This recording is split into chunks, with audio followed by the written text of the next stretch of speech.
Nós queremos saudar a todos na paz e no amor de Cristo, quando queremos agora em especial estudar novamente a Palavra de Deus em nosso estudo bíblico. Nós estamos entrando em um novo período do ano da Igreja, estamos no período de Advento. Advento significa espera, espera por algo. E como cristãos nós esperamos pela vinda do Salvador Jesus. O primeiro Advento já aconteceu há muito tempo e nós agora esperamos o segundo Advento. Porém, quando falamos de Advento, nós lembramos do Salvador Jesus. E o Salvador Jesus, ao olharmos na Bíblia, nós vamos encontrar muitos nomes diferentes dados a ele, tanto no Antigo Testamento como também no Novo Testamento. E como nós estamos no início aí desse período maravilhoso do Advento, nós gostaríamos hoje então de falar sobre os nomes dados a Jesus. Falar um pouco sobre esses muitos e significativos nomes do Messias, do Salvador da humanidade. Cada nome de Cristo expressa a sua maravilhosa missão neste mundo.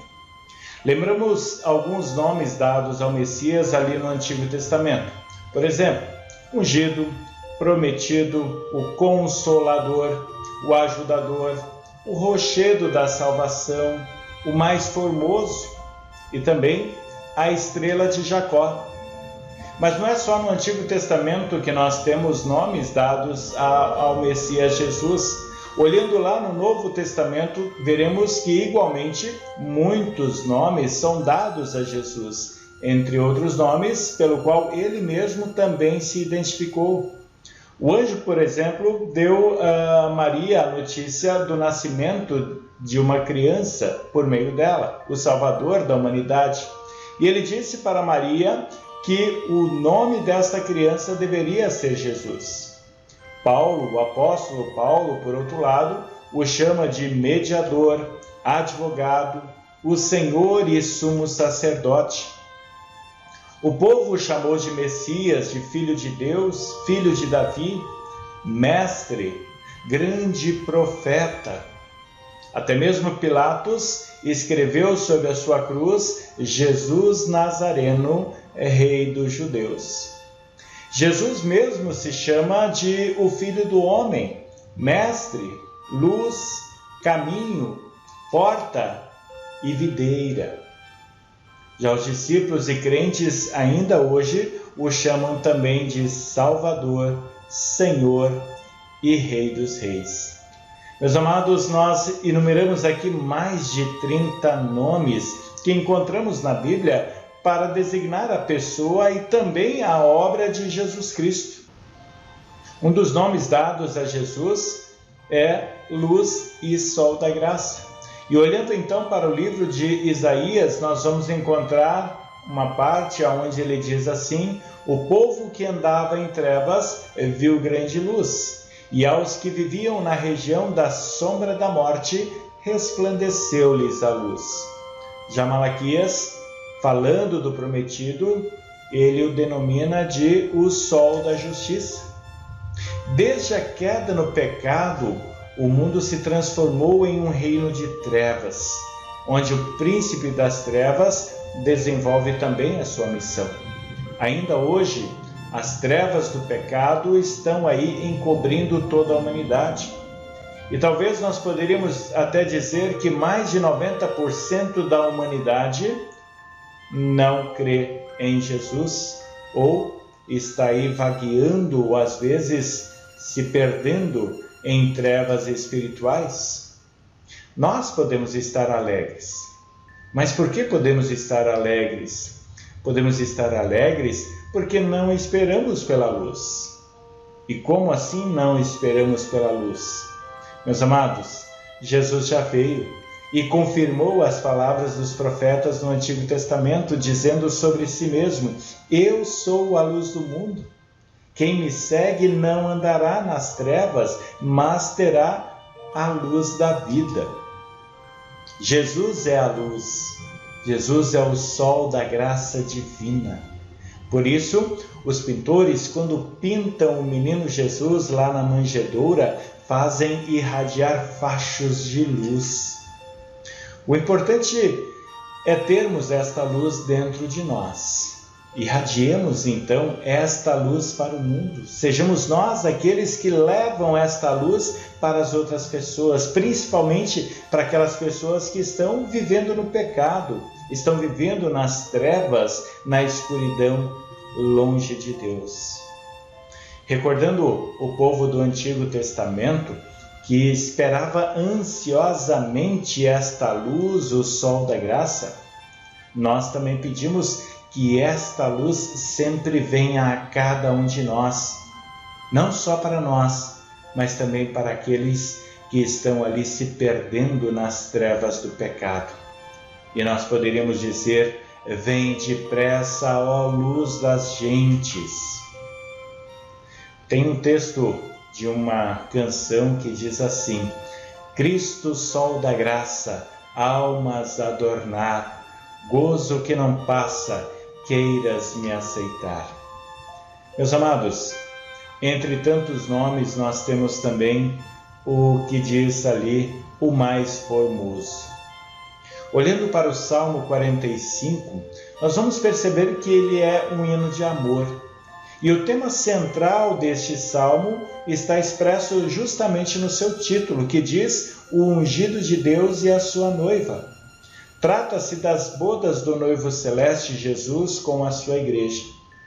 Vemos que também no Novo Testamento se fala das bodas do Cordeiro e das virgens. O noivo Jesus é denominado aqui de o mais formoso dos filhos dos homens. Para os olhos humanos e também pecadores, ele não tinha nenhuma formosura, conforme diz o texto de Isaías. Dele se escondia até mesmo o seu rosto. Mas os olhos da fé, os nossos olhos da fé, veem Jesus em especial formosura. Ele era como uma pessoa sem pecado. Na verdade, ele era sem pecado. Ele era justo, ele era santo. Os homens, com as suas transgressões, o tornaram um opróbrio. Fizeram com que ele fosse aquele que seria julgado, massacrado, maltratado, e assim se tornasse o Salvador da humanidade inteira. Não podemos descrever em palavras como será formoso e maravilhoso este noivo quando ele vier para as bodas eternas. E diante deste noivo, a sua igreja vai jubilar, vai cantar, vai enaltecer, vai dizer: Tu és o mais formoso dos filhos dos homens. Queremos nós também poder estar juntos desses que vão falar dessas palavras com toda alegria no seu coração. Outro nome seria o renovo. E nós lemos lá em Jeremias as seguintes palavras: Naqueles dias e naquele tempo farei brotar a Davi um renovo de justiça. Houve uma certa murmuração uma vez contra Moisés e contra Arão. Então Deus ordenou que Moisés tomasse 12 varas de cada uma das tribos e escrevesse o nome sobre as varas. Aquela vara que florescesse, dali então sairia o sumo sacerdote de Deus, e a vara de Arão floresceu. Aquele que iria falar de Deus, conduzir o povo de Deus nos caminhos do Senhor. Jesus é o sumo sacerdote escolhido por Deus. Deus prometeu que faria brotar a Davi um renovo de justiça. É verdade que sob o cetro de Davi houve prosperidade, houve paz. O povo foi extremamente abençoado sob este reinado de Davi. Meus amados, Jesus é da linhagem e descendência de Davi. Quando na primavera rebentos brotam das árvores e flores desabrocham, lembramos a vida. Cristo, o renovo, nos trouxe uma vida nova, nos trouxe a vida eterna. Ele mesmo diz: eu vim para que tenhais vida, e tenhais vida em abundância. São muitos os nomes dados a Jesus, como nós já vimos. E um dos especiais é Rei e Príncipe da Paz. Isaías deu vários nomes ao Messias. Este evangelista lá do Antigo Testamento, 700 anos antes em espírito, se encontra junto à manjedoura de Belém e profetiza: um menino nos nasceu, um filho se nos deu. O governo está sobre os seus ombros, e o seu nome será Maravilhoso, Conselheiro, Deus Forte, Pai da Eternidade e Príncipe da Paz. E tudo isso nós louvamos e cantamos ao nosso Deus. Esses nomes maravilhosos estão muitas vezes dentro de vários hinos que nós usamos para engrandecer o nome do Senhor. Nesses nomes e seus significados está reunido tudo aquilo que a pobre humanidade tanto necessita. Necessitamos apenas de um príncipe da paz. A paz os homens perderam. Os homens que, com os seus pecados, estabeleceram ali a inimizade entre eles e Deus. E é justamente através de Cristo que se restabelece novamente esta paz. Se restabeleceu novamente a paz entre os homens e o seu Criador. Por isso, os anjos lá de Belém cantam: paz na terra entre os homens, a quem Deus quer bem. O príncipe da paz.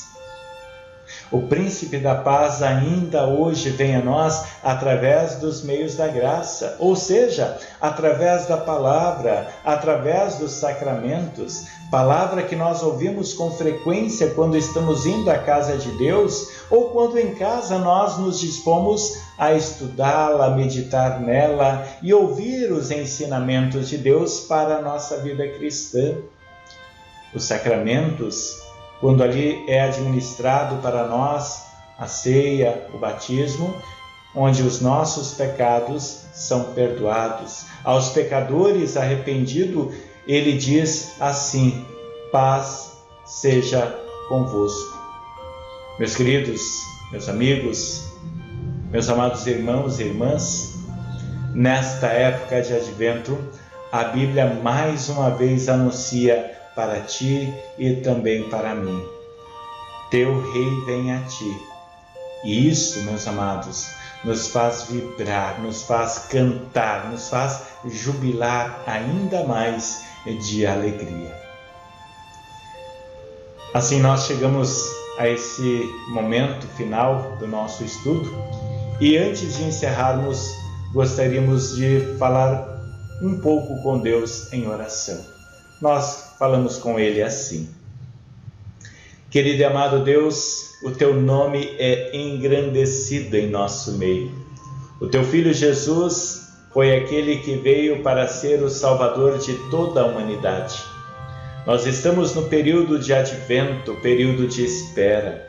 Não a espera pela primeira vinda do Messias, do Salvador da humanidade, até porque, pela nossa fé, nós aceitamos, nós acreditamos que Jesus já veio, que Ele já foi aquele que deu a sua vida para nos resgatar, para nos salvar, para nos perdoar, para nos religar ao Senhor em verdade e em amor. Obrigado, amado Deus, pela Tua graça e perdão a cada um de nós dispensados. Que possamos sempre enaltecer os muitos nomes dados ao Salvador Jesus. Jesus, o nome que nós temos mais presente na nossa vida cristã. A Ele louvamos, engrandecemos e no nome dEle nós oramos. Amém.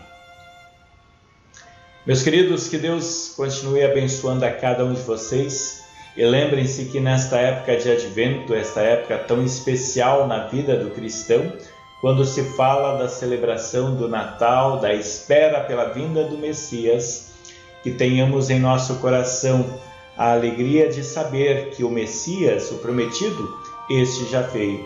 Mas que os nossos corações estejam também extremamente preparados para a nova vinda do Messias, a segunda vinda, quando ele vier para buscar a ti e também a mim, e juntos podermos entrar no seu reino celestial e lá enaltecê-lo, engrandecê-lo, louvá-lo por toda a eternidade. Fiquem todos com Deus e até o próximo estudo, quando nós poderemos novamente ouvir os ensinamentos do nosso Senhor. Até a nossa próxima oportunidade.